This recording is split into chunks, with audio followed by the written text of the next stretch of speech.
Hola, soy Mauricio José Schwartz y esto es El Rey va desnudo. Parece quizás extraño que los movimientos negacionistas del COVID de sus varias formas, en sus formas tremendamente incoherentes, donde la gente cree cosas totalmente distintas y sin embargo están militando juntos, los que creen que el virus no existe, los que creen que el virus sí existe, pero fue un invento de un laboratorio, los que creen que el virus sí existe, pero se escapó de un laboratorio sin que hubiera sido creado allí, los que creen que la enfermedad es falsa, los que creen que la enfermedad existe, pero las vacunas no sirven para controlarla, los que creen que la enfermedad existe, pero es mejor utilizar una gran cantidad de pócimas, etc. Pero todos recalan en un elemento que se ha convertido como en el leitmotiv de la defensa del negacionismo, y es la libertad. Y este recurso a la libertad es francamente incoherente. En numerosísimas otras ocasiones se coarta la libertad de estas personas, se les impide, por ejemplo, aparcar en ciertos lugares, se les exige que detengan su automóvil cuando ven un semáforo en rojo, se les pide que se quiten cuando viene una ambulancia, se les pide que no tiren basura, que no escupan en la calle, se les piden muchísimas cosas, se nos piden muchísimas cosas y en general a todas ellas les hacemos caso. Se exige que los chicos estén vacunados para ir a la escuela y se ha vacunado a los chicos sin que hubiera grandes movimientos. Sí ha habido algunas protestas marginales, pero sin que hubiera grandes movimientos negacionistas de la poliomielitis o la difteria, de las paperas, del sarampión o de la varicela. Pero la forma en que se ha manejado el concepto de libertad implica el rechazo a la responsabilidad social. Y esto tiene una dimensión política que me ha estado interesando mucho en los últimos meses. Quien reclama su libertad para no vacunarse fundamentalmente, centrémonos en ese sector de la abigarrada variedad de negacionistas que tenemos, dicen que finalmente es un asunto de ellos. Se les trata de explicar por todas las formas posibles que en realidad no. Que la vacuna es un acto de responsabilidad social porque impide que contagies a otros. Pero es que los vacunados también se contagian. Bueno, sí, pero se contagian de manera mucho más leve y además tienen una menor carga viral, y esto se ha demostrado en varios estudios ya publicados. Tienen una menor carga viral y por lo tanto tienen menos probabilidades de contagiar a otros, especialmente aquellas personas que no pueden vacunarse por tener problemas de inmunodepresión, de alergias, etc. Esta dimensión social parece resultarles tremendamente ajena. Y eso es lo que le da su visión política y su sesgo político, y que explica quizás por qué ha sido la derecha, la ultraderecha mundial, la derecha más militante, la que se ha responsabilizado de encabezar, impulsar, incluso financiar los movimientos negacionistas. Hay datos, por ejemplo, de que los camioneros que estuvieron bloqueando buena parte de Canadá recibían financiamiento de los Estados Unidos, de gente de los grupos como QAnon. La responsabilidad social implica que uno acepte algo que rechaza la ultraderecha actual y que es el colectivismo. Lo que finalmente han hecho cuando pretenden sustituir y no lo logran correctamente a izquierda y derecha como categorías que ya no tienen sentido, yo creo que por supuesto lo tienen y lo vamos a ver, lo han sustituido por un elemento de la sociedad que te rodea, la individualidad contra la sociedad. Cualquier acto de responsabilidad hacia la colectividad a la que pertenecemos, nuestro barrio, nuestra ciudad, nuestro grupo de amigos, la gente que está alrededor de nosotros cuando tomamos un café, se considera una concesión al peor de todos los males, según la ultraderecha actual, que es el colectivismo. Ha habido derechas colectivistas. El nazismo concretamente pretendía tener grandes colectivos al servicio del Estado, colectivos únicos, no colectivos diversos, donde había un solo sindicato, un solo grupo de jóvenes, un solo grupo de mujeres jóvenes, separadas por supuesto de los hombres jóvenes, un solo partido, pero todo formando colectividades al servicio del Estado. La ultraderecha actual se apoya más en ideas como las de Ayn Rand, de quien ya hemos hablado en este canal, para afirmar que todo debe ser valorado única y exclusivamente desde el punto de vista individualista, desde la lente del yo y de mi piel hacia adentro. El individualismo es absolutamente cerrado, No hay grados de individualismo a los ojos de esta derecha, mientras que del otro lado, fuera de esto, cuando se habla de responsabilidad social, hay una gran gama que pretenden igualar del todo, y esto es importante por lo que vamos a ver después. Para un ultraindividualista de los extremos actuales, todo colectivismo es igual al comunismo soviético o algo incluso peor. Es como Corea del Norte, pero en malo o en peor. El concederle a la sociedad en la que vives tu participación implica prácticamente entregarte en brazos del leninismo más delirante.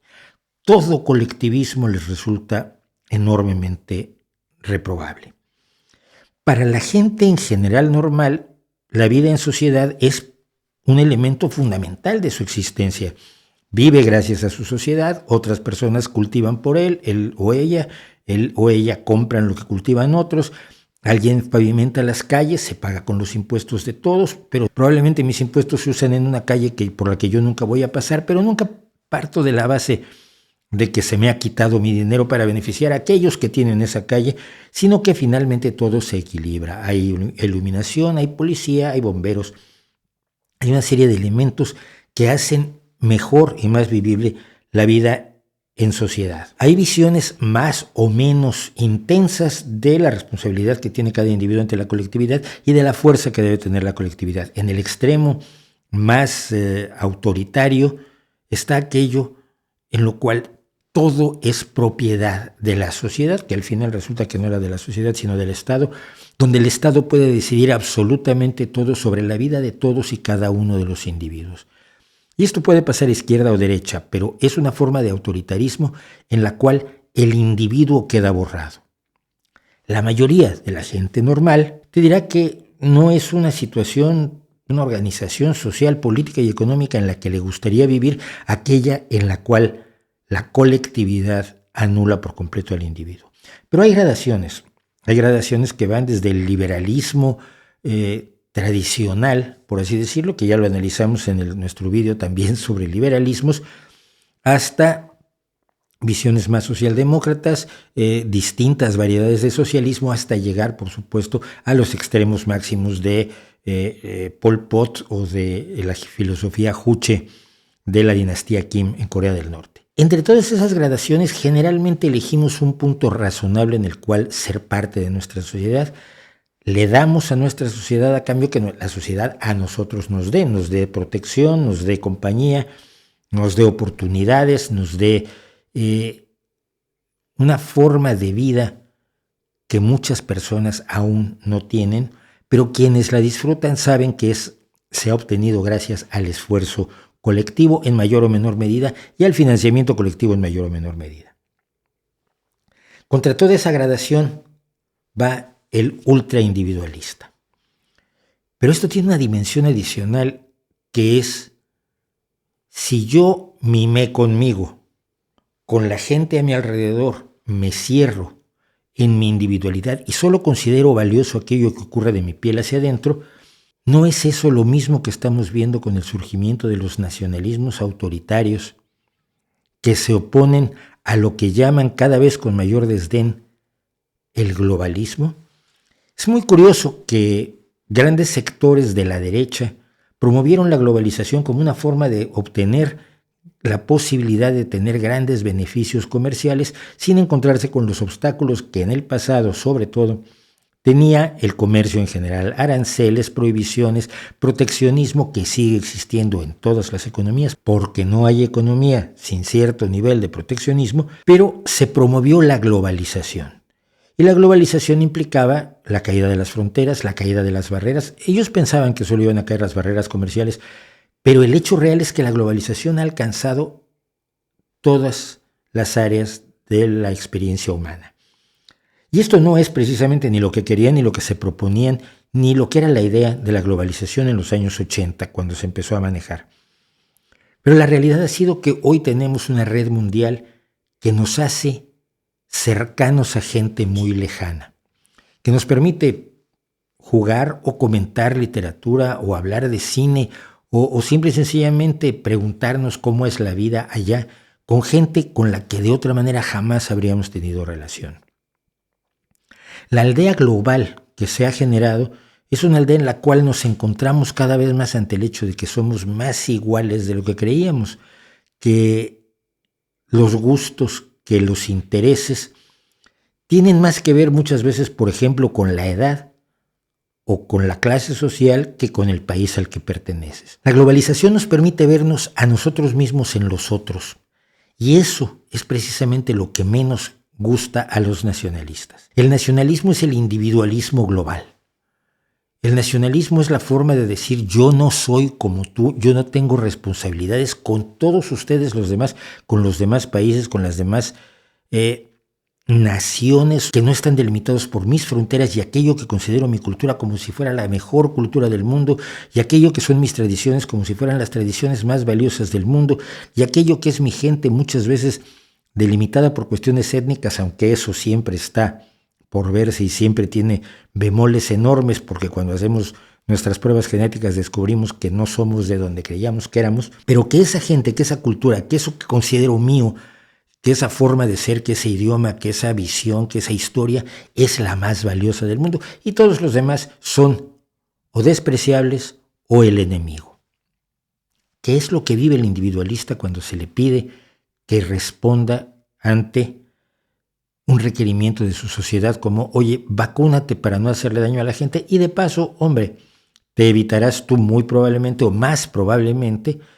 la enfermedad, la hospitalización y la muerte? Ese nacionalismo que hoy están levantando como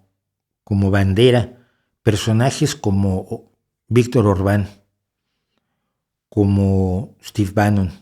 como el propio Donald Trump en su nebulosidad ideológica tenía esa visión nacionalista como una de las pocas cosas claras. Los partidos de ultraderecha siempre han sido nacionalistas, pero ahora son nacionalistas internacionalistas y me parece de lo más cómico que pueda uno imaginarse. Distintos nacionalistas se unen para apoyarse entre sí, para ejercer el nacionalismo excluyente más intenso posible dentro de sus propios países. Suena extraño que la gente de Vox se reúna con la gente de Asamblea Nacional, creo que se llama Agrupación Nacional, que se llama ahora en Francia, con la gente de la ultraderecha mexicana o de la ultraderecha argentina, todos defendiendo ya no forzosamente la religión solamente, o los derechos económicos de las élites, o los derechos incluso de las aristocracias, sino defendiendo el concepto de nación como esencial. Yo siempre he dicho que el nacionalismo es de derecha por necesidad, porque deja de ver a todos los que están fuera de tu país como humanos iguales a ti. Empieza a establecer diferencias. Curiosamente, estas diferencias las está promoviendo un pensamiento presuntamente de izquierda, o por lo menos disfrazado o incrustado en la izquierda, que es la política de identidades. Mi identidad me define, no me define mi humanidad, no me define lo que soy, no me define lo que hago, no me define cómo pienso, no me define la música que me gusta, no me define los principios o valores humanos esenciales a los que me adscribo como esencia de mi moralidad individual y por lo tanto mi moralidad social. No. Lo que me define es si tengo ancestros de tal o cual etnia, si tengo un aspecto físico determinado o si tengo ciertas preferencias o características sexuales determinadas. Esto sería para ellos lo más relevante. Y esta idea que sale, como digo, de algo que está más o menos incrustado en la izquierda, es retomada alegremente por el nacionalismo y por lo tanto por el individualismo de la ultraderecha actual. He estado hablando de izquierda y derecha sin definirlas porque me parece que se definen no con un artículo de diccionario, sino por la serie de cuestiones que teóricamente al menos defienden. La importancia de la colectividad, de la sociedad, del grupo humano como tal y la igualdad de todos los seres humanos, tanto dentro de cada grupo social o dentro de cada grupo nacional como a nivel mundial. La izquierda defiende la solidaridad, la igualdad, por lo menos la igualdad de oportunidades, que cada quien pueda competir en el mundo con la mayor cantidad de herramientas posibles, si así lo desea, que tenga a su alcance eso y que no sea, por ejemplo, la salud o la educación solamente patrimonio de aquellos que tienen ya los mayores recursos económicos, sino que todos puedan acceder a la salud y a la educación para poder competir en el terreno de la obtención de tales recursos económicos. La derecha, por su parte, se ha encerrado en el nacionalismo, en el odio étnico, en una aproximación cada vez más racial que aplaude la polarización que una parte de la izquierda también ha aplaudido. El nacionalismo, como se plantea actualmente, y especialmente aquello que gente como Steve Bannon llaman el nacionalismo blanco, no es sino una forma de ver el mundo a través de la raza que caracterizaba precisamente a un pensamiento que llevó al mundo a su última guerra anterior, a su más brutal guerra en toda la historia y al exterminio de muchísimas personas por el solo hecho de haber nacido dentro de una comunidad como puede ser la gitana o la judía, o de pertenecer a una iglesia como puede ser la de los testigos de Jehová,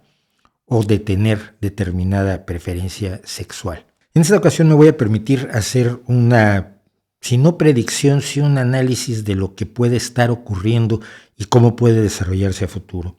Este resurgimiento del nacionalismo, este resurgimiento de la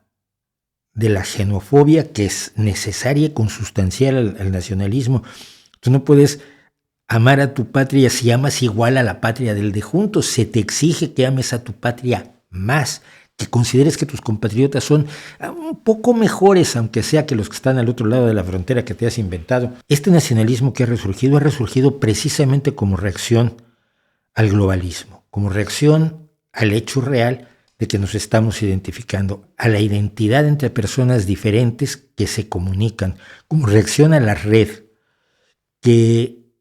en pocos años hemos vuelto tan natural y tan normal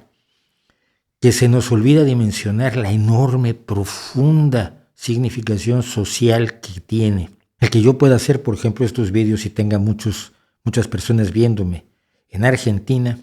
que tenga mucho público en los Estados Unidos, que afortunadamente lo tengo, y que tenga público incluso en San Petersburgo o en Ciudad Ho Chi Minh, en Vietnam. El significado que tiene la velocidad de la información y por lo tanto el interés que produce la generación de desinformación que se mueva a la misma velocidad que la información, ha tomado tan de sorpresa a los sectores más conservadores, a los sectores más anticuados, a los sectores más proclives al rechazo a otros seres humanos, a los vendedores de odio y de miedo, que su reacción ha sido intensa, pero creo que de corta duración y de corto alcance. Porque la gente a la que quieren convencer de que luche en contra de la globalización y el colectivismo, visto como lo ven, como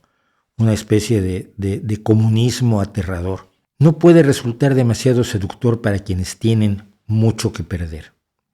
Y tener mucho que perder implica tener escuela para los hijos, implica tener medicinas, implica tener casa, implica tener satisfactores que pueden resultar incluso frívolos o superficiales, pero que son parte de la vida de la gente y que los valora, aunque a veces en el discurso los denigre. Usted los conoce perfectamente, aquellos que hablan mal del fútbol pero tienen su equipo de fútbol y ven los partidos todos los fines de semana, o aquellos que se dedican a denostar determinados alimentos o determinadas bebidas, pero luego los consumen ni siquiera con vergüenza, simplemente con intenciones de que no los vean cuando lo están haciendo. Creo que la globalización es un proceso que está continuando a una velocidad extraordinaria de la que no nos estamos dando cuenta. Creo que el futuro de esa globalización se encuentra en una democracia cada vez más sólida y cada vez más creciente. Quizás el problema es que no hay mucha gente que parezca estar dispuesta a defender a la democracia porque se le han contado otras historias que quizás exploraremos, pero renunciar a la democracia y a todo lo que implica, por ejemplo, en cuanto a garantías, no es algo que la gente esté dispuesta a hacer muy fácilmente. Es cierto que los embates extremistas, polarizadores y maniqueos hacen que mucha gente diga que se deberían tomar determinadas medidas sin importar la ley. No se le pueden dar garantías a un terrorista, no se le pueden dar garantías a un asesino terrible, a un violador, a una persona sin escrúpulos, a un sociópata, a un psicópata. Pero nunca llegan al punto de decir no se me deben dar garantías a mí. En cuanto se tocan las garantías de la persona en sí, inmediatamente resulta que sí les gustaba el Estado de Derecho, la democracia y las formas de vida que nos hemos dado tan difícilmente, con tanto trabajo y a lo largo de tantos cientos de años, para llegar a esta imperfección que sin embargo no deja de tener enormes ventajas respecto a las formas de vida que tuvo el ser humano anteriormente. Yo creo, y aquí estoy haciendo una profesión de fe, que los nacionalismos y los individualismos serán derrotados. Serán derrotados por una visión global que no tiene por qué uniformar a la gente, una visión global que permita la diversidad, como en cada país hay diversidad. Hay países con muchas lenguas, hay países con muchas culturas, hay países con muchas expresiones culturales distintas, hay países con visiones regionales separadas, incluso contrapuestas, pero que consiguen unirse en la búsqueda de sus beneficios comunes. El miedo que ha generado la Unión Europea permitió que se reconcentraran las fuerzas de la ultraderecha en el Brexit. Y hoy el Reino Unido está viendo las consecuencias del Brexit y está descubriendo que no era todo lo que le habían vendido. Sin que la Unión Europea haya hecho nada explícitamente para defender la idea de la Unión Europea, los hechos la están defendiendo. Los hechos defienden la globalización de la red. Los hechos defienden efectivamente la libertad de comercio, como pedían algunos, pero también defienden la libertad de paso por las fronteras donde pasa el comercio de personas y de ideas. Creo que la reacción individualista y nacionalista, que son una y la misma, que tienen los mismos disparadores y que tienen las mismas características, no va a poder superar la ola de la globalización, la ola de la internacionalización, la ola de los intereses comunes que cada vez más seres humanos están descubriendo que tienen con otros que hace no muchos años parecían absolutamente diferentes, tan extraños, tan ajenos y tan poco parecidos a nosotros. Creo que costará trabajo, creo que será difícil, creo que habrá que defender la democracia abiertamente y salir a la calle en pro de la democracia, así como muchos salen hoy en contra de algunos aspectos de la democracia que no les resultan en particular convenientes. Pero creo que en un futuro, y no en un futuro lejano, los embates nacionalistas e individualistas tendrán que ceder ante el hecho de que somos animales sociales, vivimos en sociedad y gracias a la ciencia y la tecnología cada vez tenemos menos motivos, menos razones para enfrentarnos en guerras cuando podemos cooperar, colaborar y trabajar unidos, como incluso lo hacen Rusia y Estados Unidos, pese a los diferendos y enfrentamientos que tienen, pero que no han afectado para nada a la Estación Espacial Internacional. Internet es nuestra Estación Espacial Internacional. Y si me equivocara yo, que es por supuesto una probabilidad, entonces el futuro será muy, muy negro para absolutamente todos. Se estarán abriendo las puertas al autoritarismo, se estarán abriendo las puertas a la injusticia institucionalizada cuando llevamos tantos siglos tratando de disminuir las injusticias que en el pasado eran mucho más lacerantes que hoy, sin que por ello digamos que hoy no las hay. Se afectará la lucha contra la pobreza y el hambre, en las que se ha avanzado, aunque aún no sea suficiente ni se pueda cantar victoria. Se perderán mucho de lo que hemos ganado en estos cientos de años y volveremos a una situación cercana a la que había antes de que descubriéramos